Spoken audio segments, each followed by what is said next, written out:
부활의 아침 주의 날에 하나님을 만나는 예배의 자리에 오신 여러분들을 진심으로 환영합니다. 오늘은 종교개혁 기념주일입니다. 우리 믿음의 선배들이 우리에게 귀한 신앙의 유산들을 물려주었는데, 오늘 이 예배를 통하여서 우리 가운데 있는 신앙의 유산들을 다시 한번 새기고 하나님을 바르게 믿는 그런 귀한 시간 되었으면 좋겠습니다. 다 같이 일어나셔서 예배 자리로 나아가겠습니다.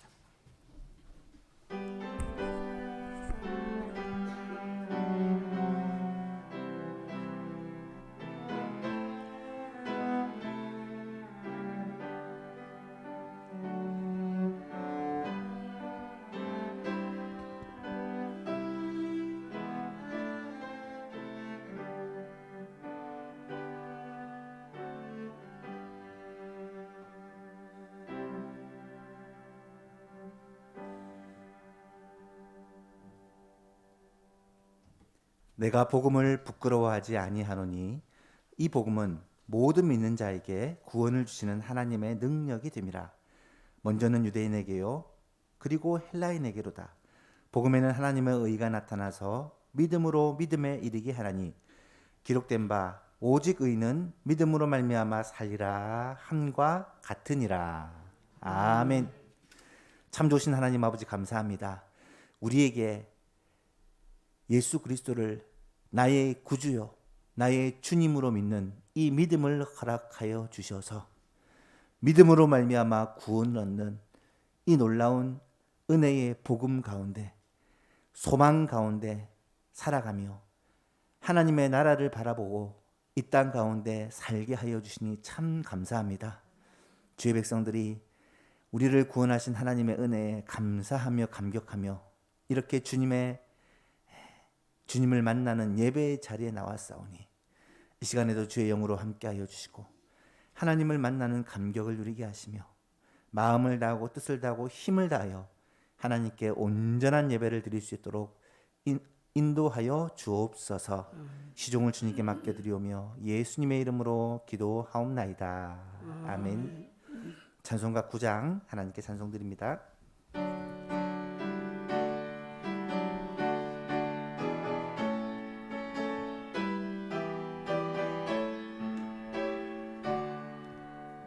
하늘에 가득한 영광의 하나님, 온 땅에 충만한 존귀하신 하나님, 생명과 빛으로 지혜와 권능으로 언제나 우리를 지키시는 하나님, 성부와 성자와 성령 삼위의 하나님, 우리 예배를 받아주시옵소서.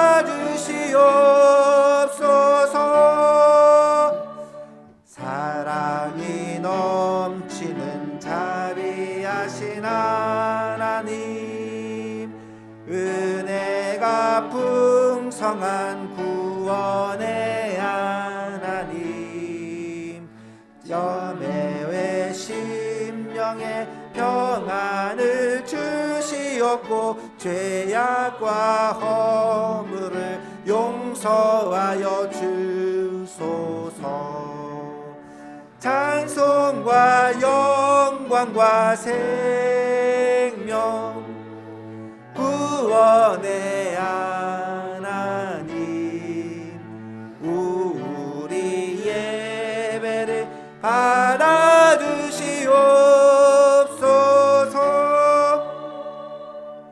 연약한 심령을 굳게 세워주시고 우둔한 마음을 지혜롭게 하시고 주의 뜻 받들어 참되게 살아가며 주 말씀 따라서 용감하게 하소서. 권능 영과 지혜와 사랑 은혜의 하나님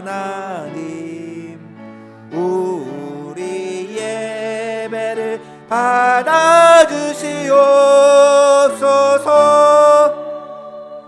주 앞에 나올 때 우리 마음 기쁘고 그 말씀 임되어 새힘 솟아오는다. 고난도 슬픔도 이기게 하시옵고 영원에 잇대어 살아가게 하소서. 우리의 자랑과 기쁨 생명의 하나님 우리 예배를 받아주시옵소서.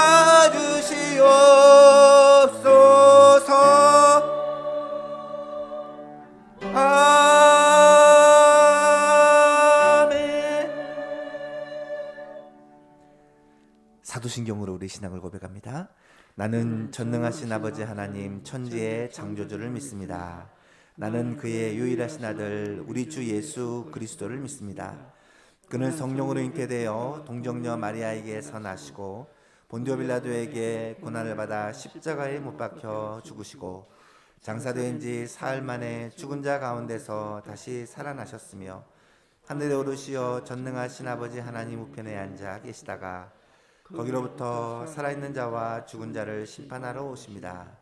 나는 성령을 믿으며 거룩한 공교회와 성도의 교제와 죄를 용서받는 것과 몸의 부활과 영생을 믿습니다. 아멘. 자리에 앉으시고 찬송가 586장 찬송드립니다.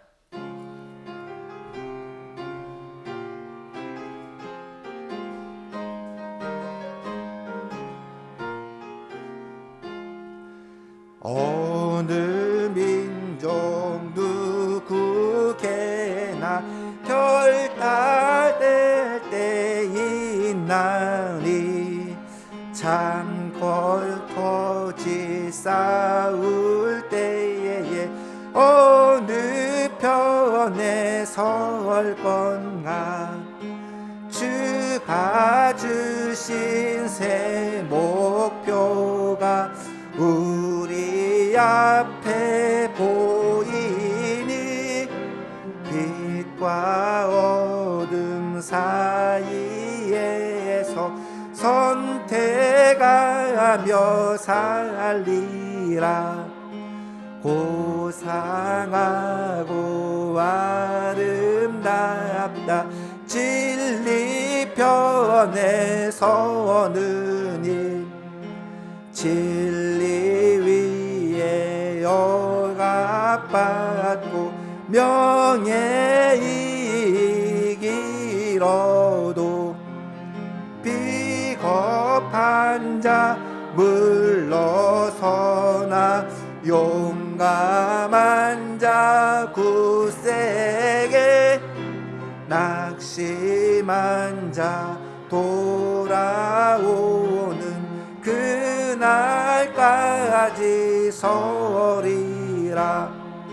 순교자의 빛을 따라 주의 뒤를 쫓아서 십자가를 등에 지고 암만양에 가리라. 새 시대는 새 사명을 우리에게 주나니 진리 따라 사는 자는 전진하리 영원히.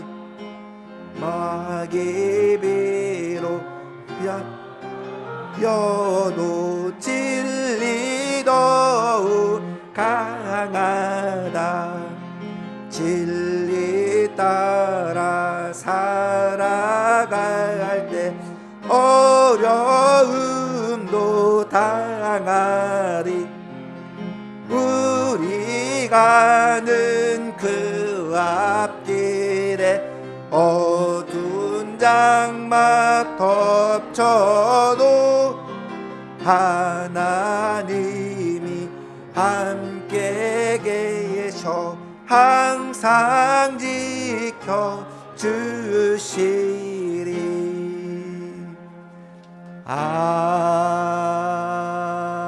아멘. 성종기 집사님 기도 인도해 주시겠습니다. 10월 마지막 주일을 예소망교회에서 온 성도들이 모여 신령과 진정으로 예배드리게 됨을 감사드립니다. 아침 저녁으로 옷깃을 여미는 계절에 우리 모두가 계절의 아름다운 단풍이 물들어 풍요로운 계절에 우리들의 신앙이 성장하며 주 하나님께서 천지 창조의 아름다운 모습을 볼 때 주님 보시기에 참 좋은 세상에 살면서도 이 세상에 제약이 관영하여 우리 모두가 회개하고 새로운 주님의 세계를 볼 수 있는 영안을 주옵소서. 아멘. 코로나19가 이 또한 속히 지나가리라는 주님의 말씀을 상기하면서 코로나로 우리의 상한 심령을 11월부터 회복시켜 주시고 주님을 향한 마음이 식어 있는데 우리의 상한 마음을 회복시켜 주시고 건강한 교회 행복한 성도들이 될 수 있도록 역사하여 주시옵소서. 아멘. 11월부터 교회가 각 기관이 제 역할을 할 수 있도록 주님께서 관심을 가져주시고 필요한 기관마다 주님께서 함께하여 주셔서 남녀 전도회, 청년대학부, 중고등부, 유초등부가 왕성한 활동을 할 수 있도록 우리 모두가 관심을 갖는 행복한 성도들의 신앙생활을 할 수 있도록 건강한 교회가 되게 하옵소서. 아멘. 사랑의 주님, 주님의 여러 가지 질병으로 치료 중인 주님의 자녀들을 불쌍히 여겨주시고 주님의 피값으로 치료의 손길을 어루만져 주시고 치유의 역사가 있게 하시옵시고 이 세상을 살아가는데 물질이 부족함이 없게 도와주시고 물질이 부족하여 기회를 놓치는 일이 없도록 주님께서 역사하여 주시옵소서. 우리 모두가 주님이 오시는 그날까지 풍요로운 삶을 살 수 있도록 도와주시기를 간구합니다. 또한 연로하신 분들의 건강과 기도를 간구하는 기도를 응답하여 주시옵소서. 복음의 빚진 자들의 기도의 말씀으로 교회를 섬기는 두 분 전도사님에게 주님께서 함께하여 주시옵시며 늘 강건케 하옵소서. 아멘. 말씀을 전하실 목사님께 늘 생명수 같은 말씀을 전하게 하옵시며 가정의 평강이 넘치게 하옵소서. 길이요 진리요 생명 되시는 예수님의 이름으로 기도합니다. 아멘.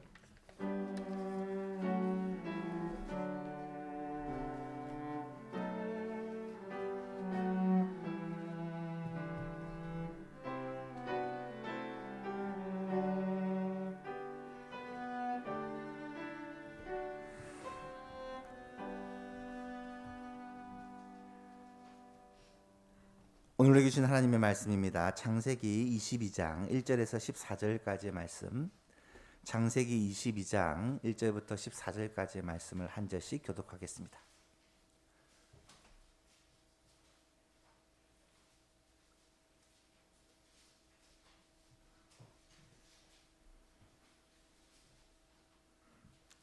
구약성경 27페이지에 있습니다. 창세기 22장 1절부터 14절까지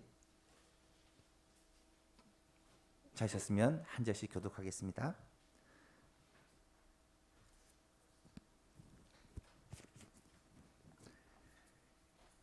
그 일 후에 하나님이 아브라함을 시험하시려고 그를 부르시되 아브라함아 하시니 그가 이르되 내가 여기 있나이다.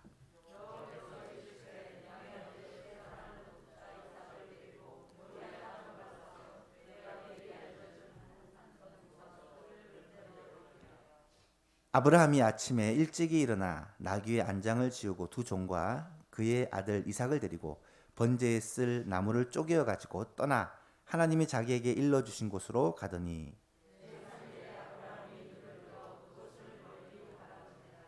이 아브라함이 종들에게 이르되 너희는 나귀와 함께 여기서 기다리라. 내가 아이와 함께 저기 가서 예배하고 우리가 너희에게로 돌아오리라 하고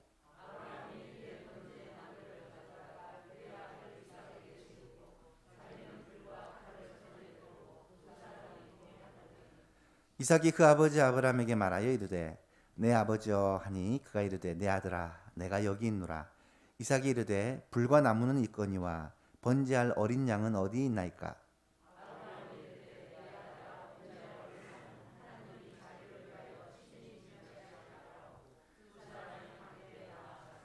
하나님이 그에게 일러주신 곳에 이른지라. 이에 아브라함이 그곳에 제단을 쌓고 나무를 버려놓고 그의 아들 이삭을 결박하여 제단 나무 위에 놓고 여호와의 사자가 하늘에서부터 그를 불러 이르시되 아브라함아 아브라함아 하시는지라. 아브라함이 이르되 내가 여기 있나이다 하매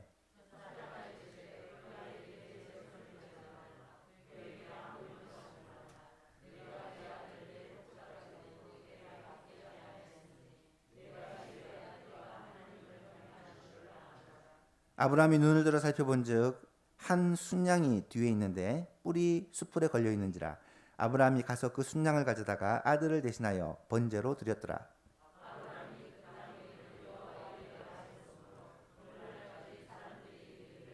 여호와의 산에서 준비되리라 하더라. 아멘. 정태호 집사님 찬양으로 하나님께 영광 돌리겠습니다.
아멘. 우리 하나님께 영광의 박수를 올려드립시다.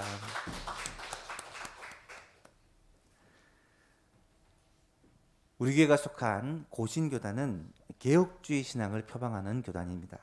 개혁주의 신앙이라는 말은 쉽게 설명하면 루터와 칼빈으로 대표되는 종교개혁의 정신을 이어받은 교단이다라는 말입니다. 종교개혁은 오늘날 개신교, 특별히 장로교회의 뿌리가 되는 매우 중요한 사건입니다. 종교개혁이 일어나게 된 결정적인 계기가 된 일이 있습니다. 여러분 아마 들어보셨겠지만 로마 교황청에서 면죄부를 판매하기로 결정을 한 것입니다. 면죄부라는 것은 간단하게 말하면 죄를 사함받았다라는 증명서입니다. 천국행 티켓 같은 것이죠. 교회에 일정 금액을 헌금을 하면 자신의 죄도 사함받고 심지어 이미 죽은 부모, 형제, 친척들의 죄까지도 사함을 받을 수 있는 그런 쿠폰, 증명서를 발급받게 됩니다. 심지어 특별 세일 기간을 정하여 보다 저렴한 가격에 이 면죄부를 구입할 수 있다라고 선정까지 합니다. 이른바 구원의 박앤 세일이 이루어진 것이죠. 어떻게 이런 일이 일어날 수 있었을까? 여러 가지 말을 할 수 있겠지만 한마디로 얘기하면 믿음에 대해서 오해를 한 것입니다. 오늘날도 마찬가지입니다. 너무나도 많은 사람들이 믿음이라는 것을 오해합니다. 믿음을 어떤 신념이나 나의 노력으로 착각을 합니다. 내가 노력한 만큼 내가 믿어야 구원을 받게 된다는 거죠. 믿음에 대한 오해는 실제로 계속해서 이루어지고 있습니다. 믿음이 생기면 어떤 일이 벌어집니까? 우리의 마음에 평강과 기쁨이 넘칩니다. 가치관이 긍정적으로 바뀌게 되고요. 행복한 삶을 살 수 있게 되고요. 적극적인 삶을 살 수 있게 됩니다. 이런 것은 믿음을 가지게 되면 나타나는 현상은 확실합니다. 하지만 믿음의 본질은 아닙니다. 이것은 믿음의 결과요, 부산물이라고 할 수 있습니다. 이렇게 신앙생활을 하다 보면 어떤 순간 회의가 찾아옵니다. 좋을 때는, 믿음이 충만할 때는 아무런 문제가 없는데 어느 순간 어려움을 만나고 위기를 만나고 고난과 환난을 만나고 질병을 만나고 사업에, 가정에 힘든 일을 만나면 내가 과연 바로 믿고 있는 것인가? 내게 믿음이 없어서 이렇게 어려움이 찾아오는 것은 아닌가? 그런 혼란을 겪게 됩니다. 그러다가 어느 날 갑자기 생각지도 못한 신앙의 침체가 찾아옵니다. 내가 지금까지 최선을 다해서 신앙생활했는데 지금 내 앞에 있는 것이 무엇인가? 지금 자신의 모습이 너무 초라해 보이고 너무 비참하게 보이는, 내가 지금까지 한 것이 아무런 의미가 없어 보이는 영적인 침체를 겪기도 한다는 것입니다. 사랑하는 여러분, 믿음은 결코 우리의 노력의 산물이 아닙니다. 믿음은 내가 쌓는 것도 아니고 내가 자라게 할 수 있는 것도 아닙니다. 믿음은 전적으로 하나님께서 주시는 하나님의 선물입니다. 종교개혁의 기치가 되었던 말씀인 로마서 1장 17절 말씀, 로마서의 주제죠. 복음에는 하나님의 의가 나타나서 믿음으로 믿음에 이르게 하나니 기록된 바 오직 의인은 믿음으로 말미암아 살리라 함과 같으니라. 오직 믿음으로, 솔라 피데라는 말이 이 말씀에서 나온 것입니다. 여러분, 이 말씀을 잘 보시면 복음에는 하나님의 의가 나타났다는 거예요. 우리의 의가 아니라 하나님의 의라는 것입니다. 여러분, 하나님의 의가 무엇입니까? 죄인을 사랑하셔서 독생자 예수 그리스도를 이 땅에 보내시고 십자가로 말미암아 우리의 죄를 다 사하시고 구원을 베풀어 주신 절대적인 의요, 하나님의 은혜와 사랑을 말하는 것입니다. 여러분, 이 하나님의 의는 우리에게 있어서 가장 기쁜 소식, 곧 복음이요, 우리에게 있어서 최고의 선물이라는 것입니다. 하나님의 의는 세상 의와는 다릅니다. 세상 의는 상대적이고 시시비비를 가리는 정도의 의라면 하나님의 의는 절대적입니다. 죄인까지 구원하시고 우리의 모든 허물을 다 용서하신, 어떻게 해요? 독생자 예수 그리스도를 우리를 대신하여 십자가에서 죽게 하심으로 그 죄 문제를 해결하신 절대적인 의라는 것입니다. 이 하나님의 의가 곧 복음입니다. 복음은 생명입니다. 복음은 능력입니다. 복음은 하나님께서 우리에게 주시는 최고의 선물입니다. 문제는 아무리 좋은 복음, 최고의 선물을 주셔도 우리가 그것을 받지 않고 거절하면 내 것이 되지 않는다는 거예요. 하나님이 주신 이 은혜의 선물을 우리가 받는 것을 믿음이라고 표현합니다. 하나님이 우리에게 주신 이 최고의 선물을 우리는 믿음으로 받는 것입니다. 그 하나님께서 이루어진 구속의 놀라운 그 사건들을 믿음으로 받아들이는 것이다 라고 말할 수 있어요. 그래서 구원도 믿음도 내 것이 아니라 하나님의 은혜요 선물이라는 것을 깨달은 루터는 1517년 10월 31일 독일의 비텐베르크 대학 교회 정문에 95개의 반박문을 붙임으로 말미암아 종교개혁이 시작되게 됩니다. 16세기의 종교개혁은 타락한 교회의 개혁운동이었고 무너진 신앙과 교리의 회복운동이었으며 성경으로 다시 돌아가고자 하는 신학의 회복운동이었고 모든 사람들의 생활과 삶에 생각과 삶에 엄청난 변화를 가져왔던 문화개혁 운동이기도 했습니다. 그래서 지금도 해마다 10월 마지막 주일이 되면 많은 교회에서는 종교개혁 기념주일로 지키고 있고 우리 교단에서는 그와 더불어 SFC 주일로 SFC 정신이 개혁주의거든요. 그래서 함께 지키고 있습니다. 여러분 종교개혁의 정신이 무엇입니까? 한마디로 오직 성경, 오직 은혜, 오직 믿음, 오직 하나님께 영광 이런 기치를 걸고 이 종교개혁이 시작되었고 지금까지 신앙의 본질로 돌아가려는 그 운동으로 정착되고 있습니다. 여러분 종교개혁은요 계속해서 일어나야 합니다. 우리는 오늘도 이 종교개혁 기념주의를 통하여 우리의 신앙을 다시금 성경으로 다시금 복음으로 다시금 하나님의 은혜로 돌아가 하나님을 믿되 정말 바르게 믿는 우리의 소망 가족들이 되었으면 좋겠습니다. 오늘은 종교개혁 기념주의를 맞아 절대 믿음이라는 제목으로 하나님의 말씀을 나누고자 합니다. 지난 8월부터 3개월 동안 우리는 아브라함의 하나님이라는 주제로 창세기 12장부터 아브라함에 관한 말씀을 살펴보았습니다. 오늘이 그 마지막 피날레인데요.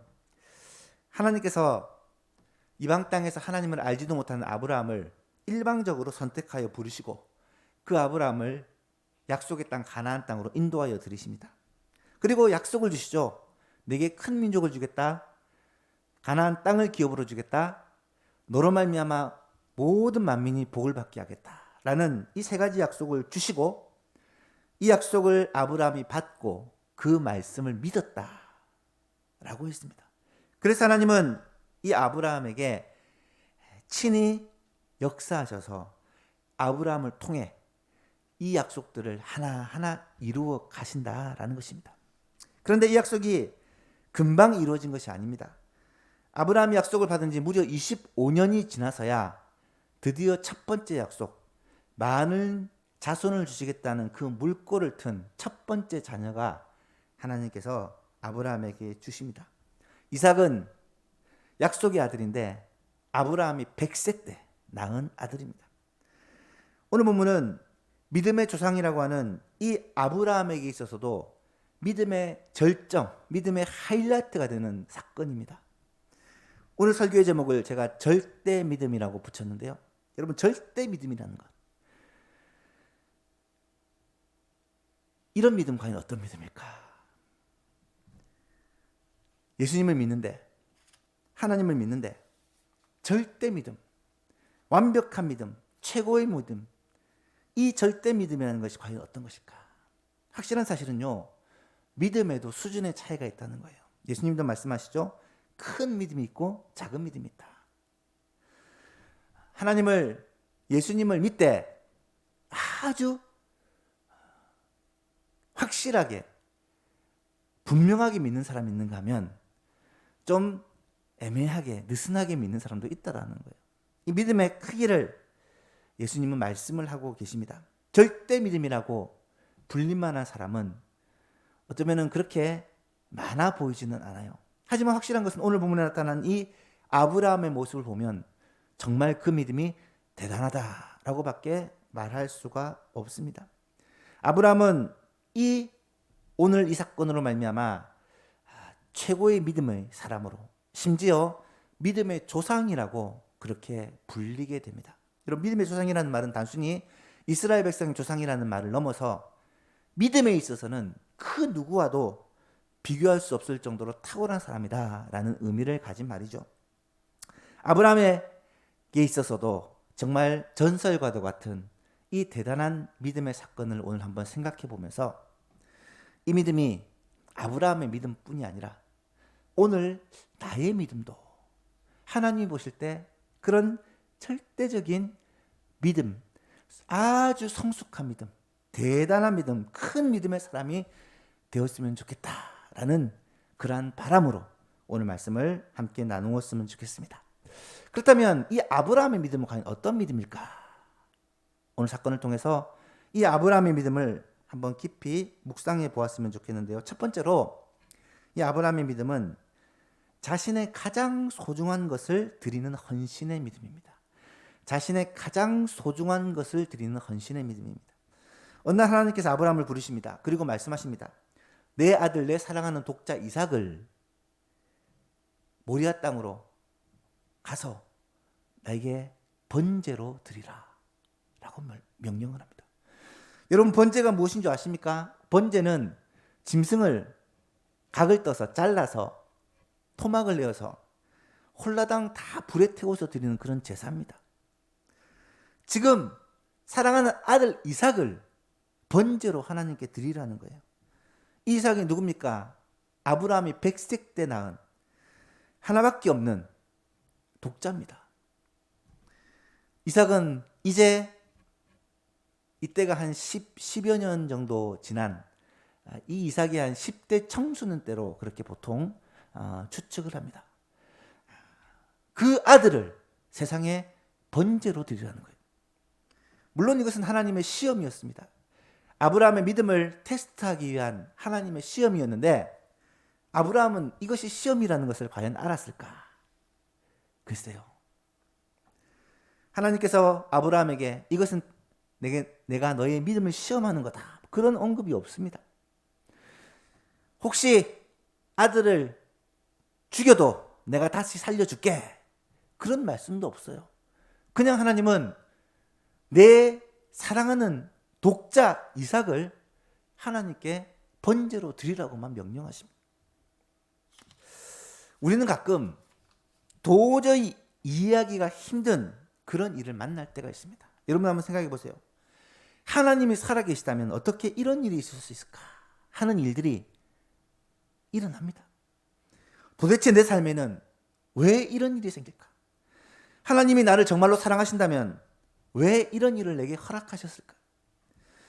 왜 내 삶은, 우리의 가정은, 우리의 교회는, 우리나라는, 이 현실은 이럴까? 내 뜻대로 되는 것이 왜 하나도 없을까? 그런 이해하기 힘든 상황과 환경 속에서 힘들어하는 사람들이 있다는 거예요. 아니, 많다는 것입니다. 혹시 이 자리에 계신 여러분은 그런 생각을 가지지는 않습니까? 그런데요, 하나님은 우리의 믿음이 성숙해 가기를 원하시는데 우리의 믿음이 성숙하기 위해서 꼭 통과해야 될 시험이 있다는 거예요. 테스트가 있다는 거예요. 그것이 무엇이냐? 내가 가장 소중히 여기는 그것을 하나님께 드리는 헌신이라는 거예요. 여러분 꼭 기억하십시오. 믿음이 자라기 위해서는 헌신이 필요합니다. 헌신하지 않고 믿음이 자라는 경우는 없습니다. 이 헌신은 내가 쓰고 남은 것을 하나님께 드리는 것이 아닙니다. 헌신은 내가 가장 소중히 여기는 것, 내게 있어서 가장 중요한 그것을 하나님께 드리는 것, 그것이 헌신입니다. 보통 믿음이라고 얘기하면 뭘 말합니까? 하나님, 이 문제를 하나님이 해결해 줄 줄로 믿습니다. 하나님, 사랑하는 우리 누구의 질병을 하나님이 고쳐주실 줄로 믿습니다. 하나님, 우리 가정의 위기, 사업의 위기, 이 나라의 이 위기를 하나님이 함께하사 극복해 나가고 이겨나가게 할 줄로 믿습니다. 여러분, 이런 믿음도 믿음입니다. 그런데요, 이런 믿음은 누구나 가질 수 있는 어쩌면 평범한 믿음이라고 말할 수 있어요. 여러분, 이 평범을 넘어서 다음 단계로, 성숙의 단계로, 비범의 단계로 큰 믿음, 대단한 믿음, 절대 믿음으로 가는 것이 무엇일까?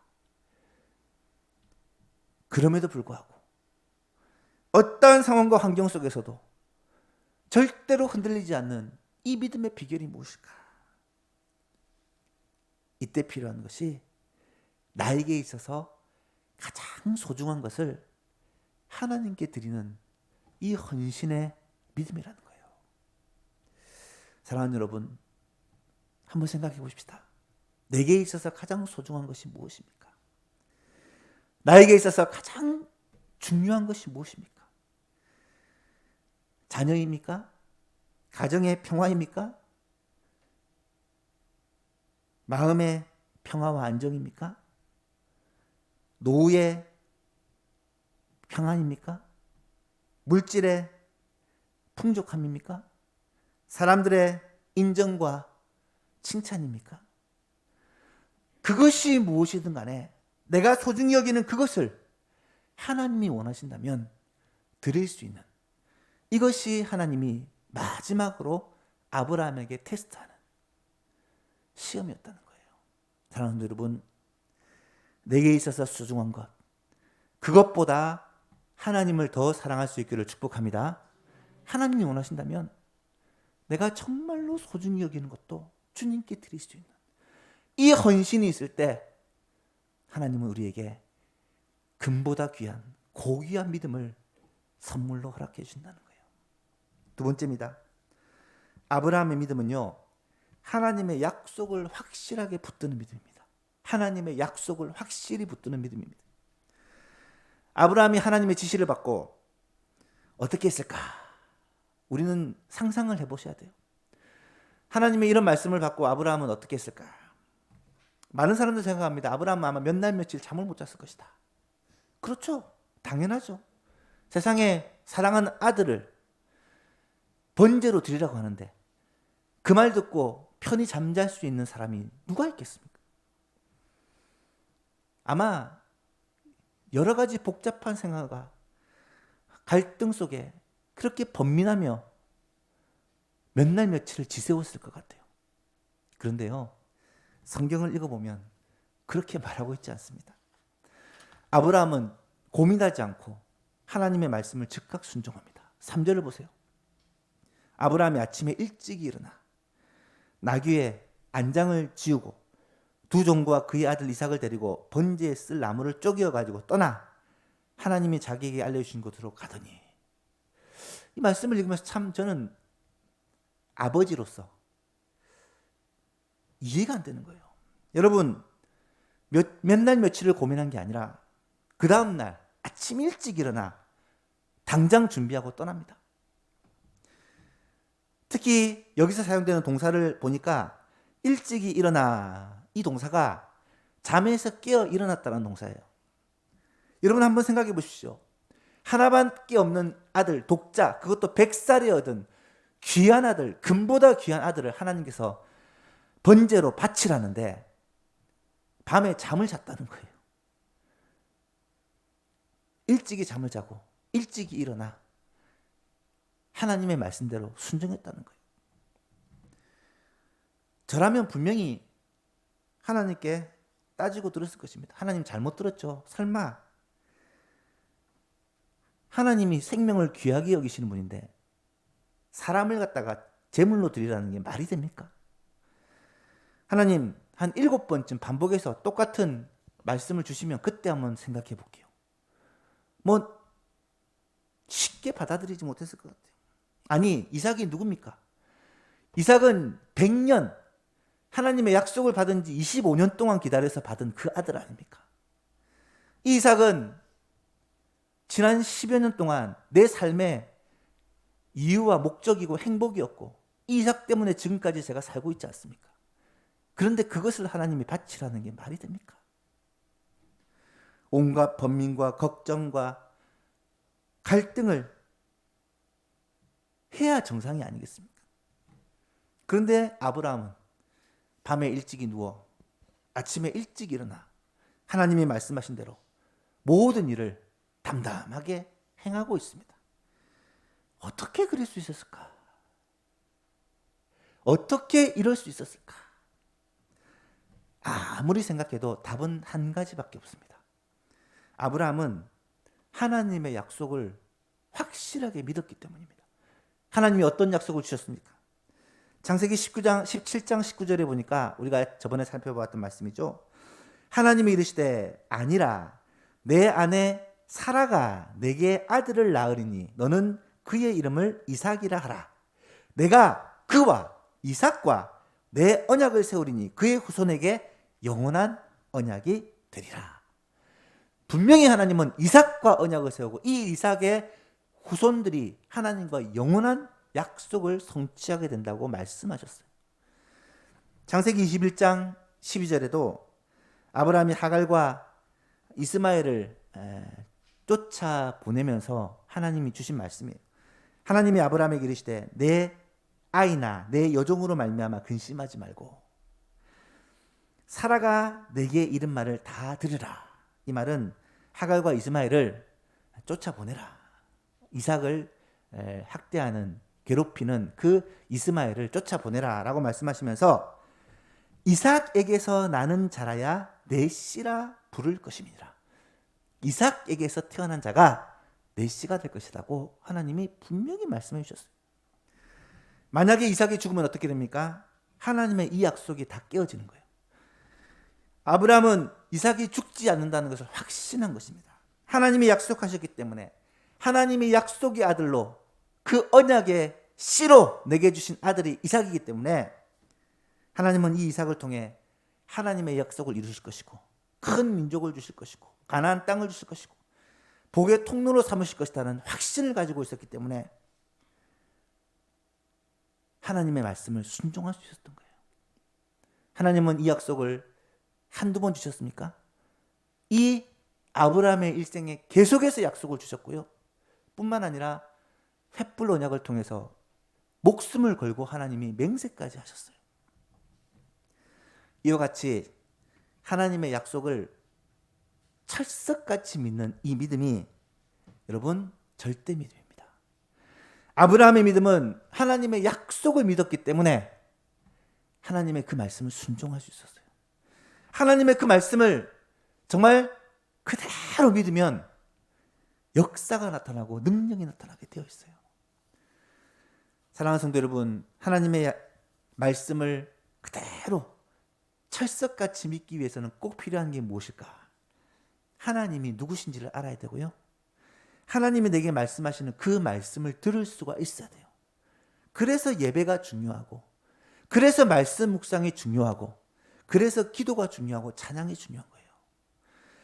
예배를 통해 하나님을 만납니다. 말씀을 통해 하나님의 음성을 듣습니다. 기도를 통해 주님과 교제합니다. 이런 주님과의 친밀한 교제가 있어야 우리는 주님을 더 많이 알게 되고 주님의 그 약속에 대한 신뢰를 갖게 되어서 주님이 말씀하시면 그 말씀은 반드시 이루어진다는 확신 속에 살아가게 되는, 그게 믿음이에요. 그게 절대 믿음이라는 것입니다. 하나님은 약속에 신실하신 분이십니다. 하나님이 우리에게 주신 그 약속을 붙들기를 원합니다. 하나님의 약속은 어디 나타났습니까? 꿈속에 나타납니까? 환청으로 들립니까? 그렇지 않습니다. 하나님의 말씀 가운데 하나님의 약속이 있습니다. 이 신약과 구약은, 옛 약속과 새 약속은 하나님이 지금 우리에게 주시는 하나님의 약속입니다. 이 말씀을 그대로 믿고 그대로 붙들면 그 사람에게 역사가 나타나고 능력이 나타납니다. 사랑하는 성도 여러분, 하나님의 약속을 믿는 믿음, 하나님의 말씀을 믿는 믿음을 우리가 가지고 이 믿음으로 말미암아 아브라함과 같은 절대 믿음의 사람이 될 수 있기를 주님의 이름으로 축복합니다. 마지막 세 번째로 아브라함의 믿음은 부활의 신앙이었다라는 것입니다. 부활의 신앙. 어떻게 이것을 알 수 있느냐? 이 창세기 말씀의 주석이 히브리서 11장입니다. 히브리서 11장의 믿음장에서는 이 창세기 아브라함의 이 믿음에 대한 설명을 해주고 있어요.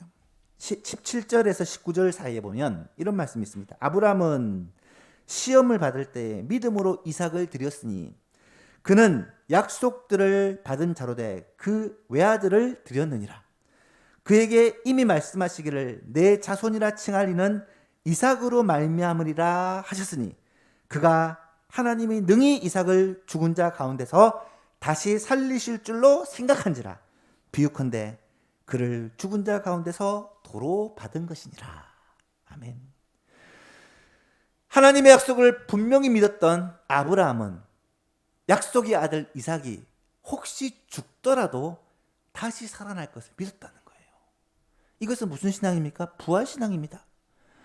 또한 이 사건은 그냥 일어난 사건이 아니라 독자 예수 그리스도를 보내어서 죽게 하시지만 다시 살리실, 부활하게 하실 예수 그리스도를 바라다 보시고 미리 이 사건을 통해 보여주신 그러한 하나님에게서는 너무나도 소중한 사건이라는 거예요. 이 신앙은요, 부활 신앙일 뿐만 아니라 메시아 신앙이라는 거예요. 아브라함은 이 사건을 겪으면서 하나님을 신뢰하고 믿었고 뿐만 아니라 부활의 믿음과 메시아에 대한 소망을 가졌다는 거예요. 2000년 전, 예수님이 오시기 2000년 전에 아브라함은 이미 메시아 신앙을 가지고 있었고 부활 신앙을 가지고 있었다는 것입니다. 사랑하는 성도 여러분, 믿음의 최고는요, 부활을 믿는 신앙입니다. 부활의 신앙이에요. 한번 생각해 보세요. 왜 우리가 이 땅 가운데 하나님의 말씀대로 순종하며 하나님의 뜻대로 살지 못할까? 가장 큰 이유는요, 이 땅에 소망을 두고 살기 때문입니다. 사랑하는 여러분, 부활의 세계, 영원한 세계의 가치를 알지 못하면요, 이 땅에 집착하고 살 수밖에 없어요. 성경은 분명 이 땅이 전부가 아니라고 말합니다. 아니, 이 땅에서는 잠깐 산다고 말해요. 이 땅에서 우리는 나그네고 손님이고 외국인이라고 말합니다. 우리의 본향은 하늘나라라고, 우리가 영원히 살 곳은 하나님의 나라라고 말씀하고 있어요. 이 믿음이 있는 사람은, 이 소망이 있는 사람은 이 땅 가운데서 아웅다웅하며 사는 것이 아니라 하나님의 나라를 바라보며 믿음으로 살아갈 수가 있다는 것입니다. 아브라함과 또한 믿음의 조상들의 그 믿음을 소개하면서 히브리서 11장 믿음장에서는 이렇게 말씀합니다.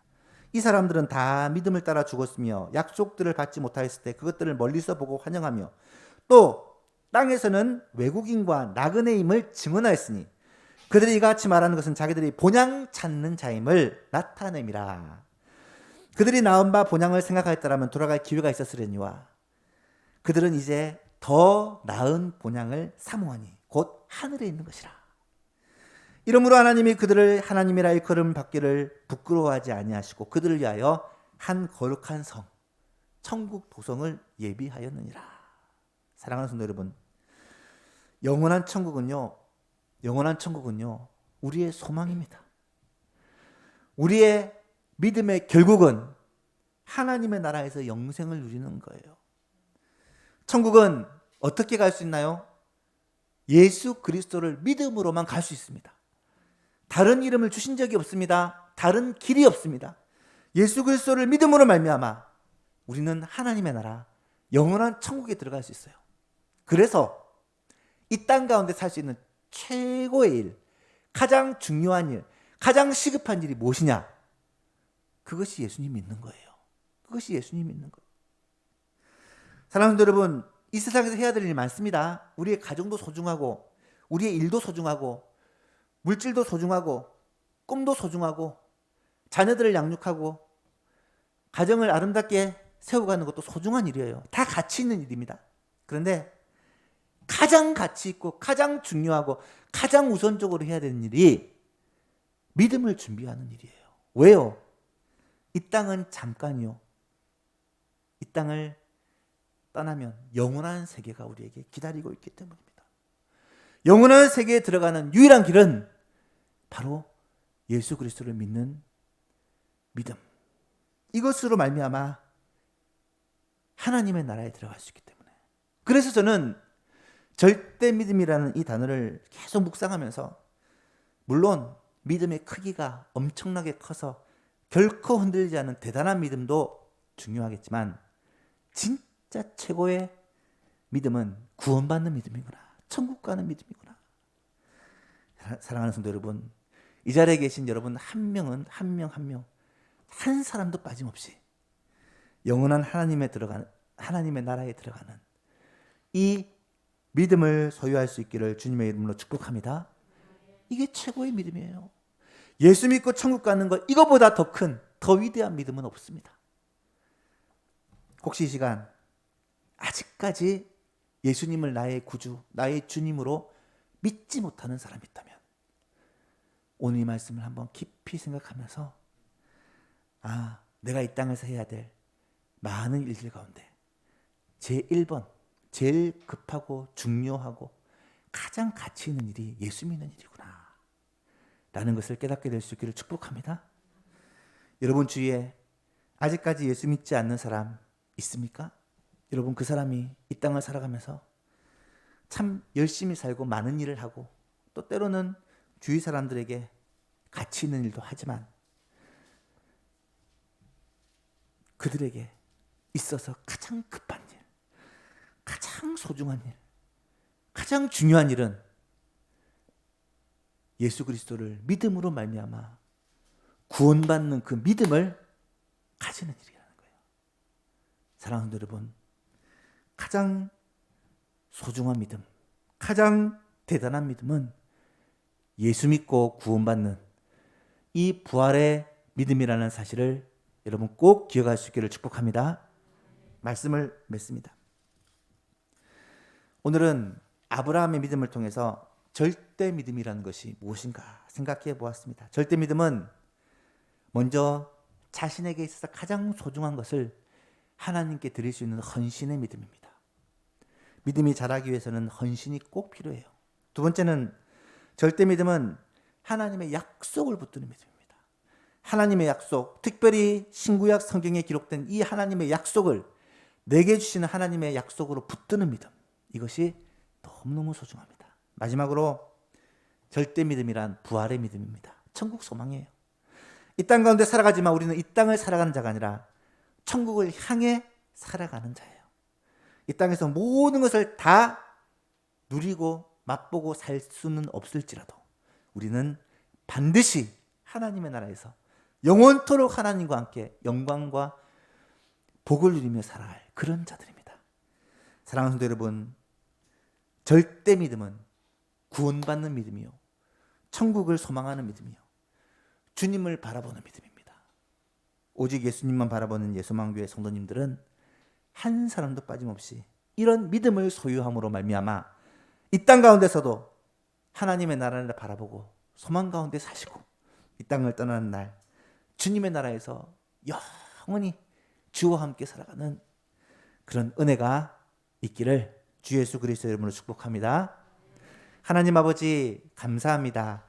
오늘도 우리에게 하나님의 말씀을 허락하여 주시고 아브라함의 이 참 놀라운 정말 기적과도 같은 정말 전설과도 같은 이 믿음의 사건들을 바라보면서 아브라함의 믿음이 어떤 믿음이었는지 또 그 믿음이 나에게도 꼭 있어야 되는 믿음이라는 것을 말씀을 통해 생각해 보았습니다. 하나님, 주님이 원하실 때 내가 가장 소중한 것을 주님께 드릴 수 있는 이 헌신의 믿음을 허락하여 주옵소서. 주님을 더 깊이 더 많이 알아가되 하나님의 말씀을 통하여 주님의 약속을 붙드는, 주님의 약속을 온전히 신뢰하는 믿음의 사람이 되게 하여 주옵소서. 나아가서 이 땅에서의 삶이 전부가 아니라 영원한 세계, 영원한 천국이 있다는 것을 믿고 이 땅 가운데서 하나님의 나라를 바라보고 살아가는 부활 소망, 부활의 믿음으로 충만한 성도들 되게 하여 주옵소서. 오늘은 종교개혁 기념주일입니다. 믿음이라는 것이 무엇인지를 깨닫고 우리가 믿음으로 하나님의 선물, 하나님의 은혜를 받아 누림으로 말미암아 하나님 정말로 이 땅 가운데 믿음의 용사들, 세상을 변화시킬 수 있는 주님의 귀한 일꾼들로 이 땅 가운데서 살아갈 수 있는 예수망 모든 가족들이 될 수 있도록 주님 붙잡아 주옵소서. 예수님의 이름으로 기도하옵나이다. 아멘. 찬송가 488장 찬송하시면서 준비하신 헌금 하나님께 드립니다.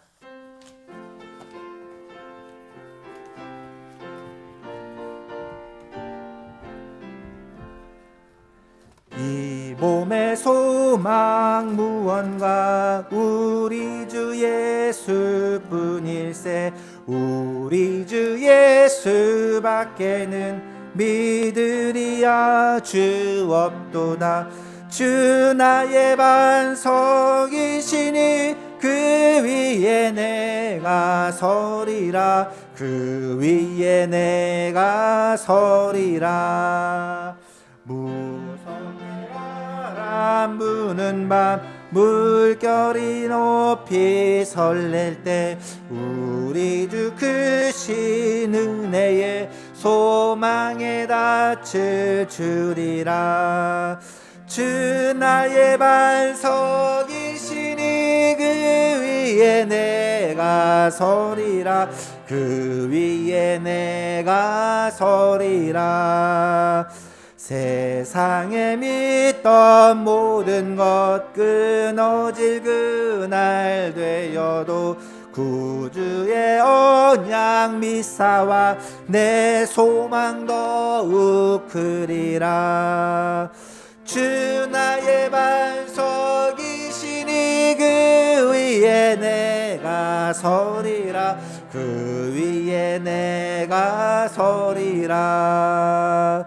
바라던 천국 올라가 하나님 앞에 배울 때 구주의 의를 힘입어 여시야로 서리라.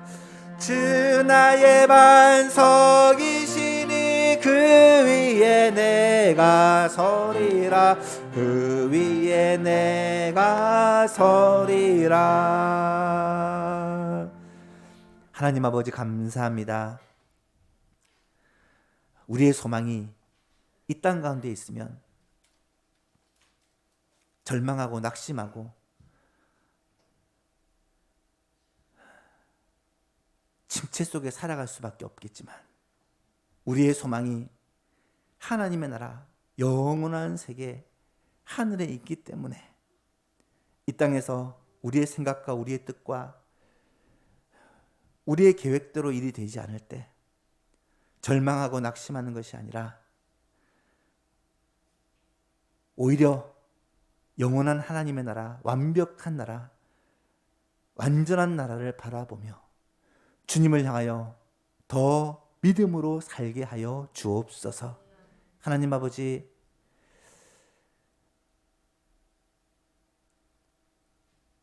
믿음을 준비하고 믿음으로 이 땅 가운데 하나님의 말씀을 순종하며 내가 주님을 위하여 주님께서 우리에게 말씀하실 때 그 말씀을 기쁨으로 순종하고 또한 하나님의 약속, 하나님의 그 말씀을 그대로 순종함으로 주께서 약속하신 그 모든 것들을 받아 누리며 이 땅에서 살다가 하나님이 약속하신 영원한 하나님의 나라에 들어가 영원히 살 것을 하나님 이 세상에 살면서 우리가 믿게 하여 주시고 이 믿음이 결코 흔들리지 않도록 주님께서 함께 하여 주시며 무엇보다도 이 믿음이 우리의 자녀들에게로 우리의 다음 세대에게로 잘 전수되고 이어져 갈 수 있도록 주께서 은혜를 입혀 주옵소서.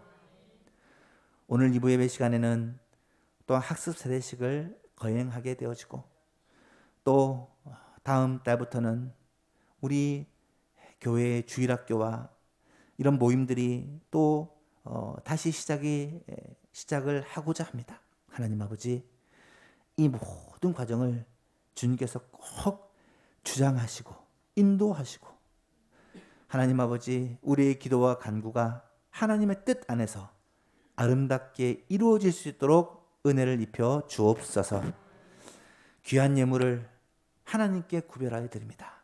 하나님, 우리에게 너무 소중한 물질이지만 하나님이 훨씬 더 소중하기에 아낌없이 하나님께 드리오니 우리의 중심을 주님이 받으시고 연락하여 주옵소서. 이 땅 가운데서 하나님의 자녀로 하나님의 백성으로 살아가기에 부족함이 없도록 영적인 복도 더하여 주시고 이 세상에 필요한 모든 것들도 주께서 공급하여 주옵소서. 풍성한 복을 받아 누려 나누고 베풀고 섬기며 주의 일을 넉넉히 감당하며 살 수 있도록 주님 은혜 위에 은혜를 더하여 주옵소서. 가정마다 평화를 허락하여 주시고 특별히 건강에 어려움을 겪는 성도들에게 회복의 은혜를 베풀어 주옵소서. 주께서 함께 하심으로 말미암아 날마다 우리의 삶이 천국이 되게 하여 주옵소서. 예수님의 이름으로 기도하옵나이다. 아멘. 교회 소식 전해드립니다. 주보에 있는 교회 소식을 참조해 주시기를 바랍니다. 예배 자리에 참석하신 모든 성도님들을 주님의 이름으로 환영하고 축복합니다. 종교개혁 기념주일입니다. 종교개혁의 그 정신을 우리가 한번 되새기고 우리가 오직 은혜, 오직 말씀, 오직 하나님의 영광, 오직 믿음으로 살아가는 우리 예수만교회 성도님 되었으면 좋겠습니다. 2부 예배 시간은 학습 세례식을 거행합니다. 예배와 모임의 정상화를 위해서 여러분 계속해서 기도해 주시기 바랍니다. 코로나19와 또 독감의 위험이 계속해서 우리를 힘들게 합니다. 가족들을 안정하게 지켜주시고 정상적인 예배와 교육과 모임들이 회복될 수 있도록 여러분 기도해 주시기 바랍니다. 10월 한 달 오늘까지는 진행이 되고요.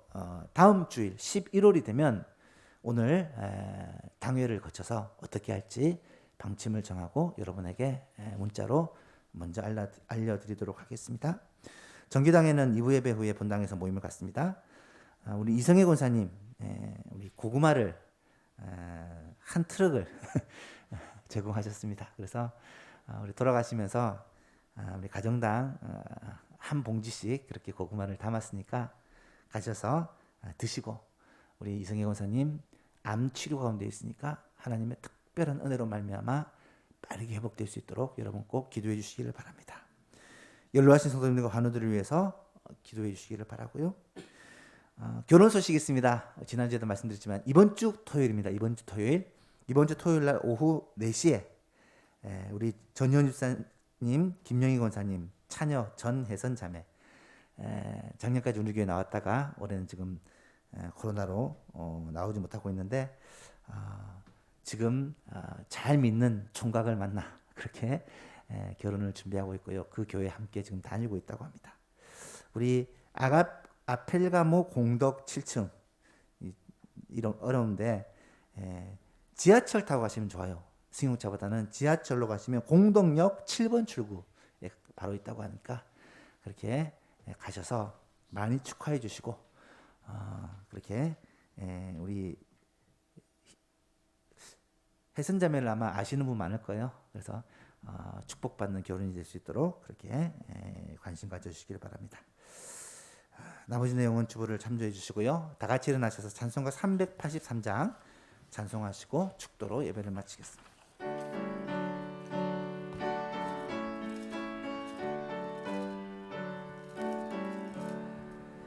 눈을 들어 산을 보니 도움 어디서 오나 천지 지은 주 하나님 나를 도와주시네. 나의 발이 실족치 않게 주가 깨어 지키며 택한 백성 항상 지켜 길이 보호하시네.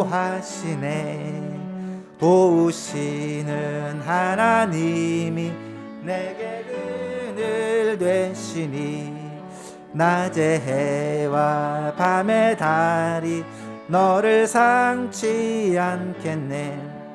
내게 화를 주지 않고 오늘 보호하시며 너의 출입 지금부터 영영 인도하시리. 아멘. 우리 구주 예수 그리스도의 은혜와 하나님 아버지의 무한하신 사랑과 성령님의 교통하심, 함께하심, 예수님을 하나님을 더 확실히 믿게 하시는 그러한 은사가 이 시간에 하나님 앞에 나와 예배드리며 하나님의 말씀을 듣고 우리도 아브라함처럼 절대 믿음의 소유자가 되어 이 땅 가운데서 하나님의 말씀 붙들고 믿음으로 살다가 하나님의 나라를 소망하며 살다가 주의 나라에서 영원히 살 것을 확실히 믿는 주의 백성들의 머리 위에 우리의 소망 모든 가족들과 그들의 가정과 생업 위에 지금부터 영원토록 함께 계실지어다. 아멘.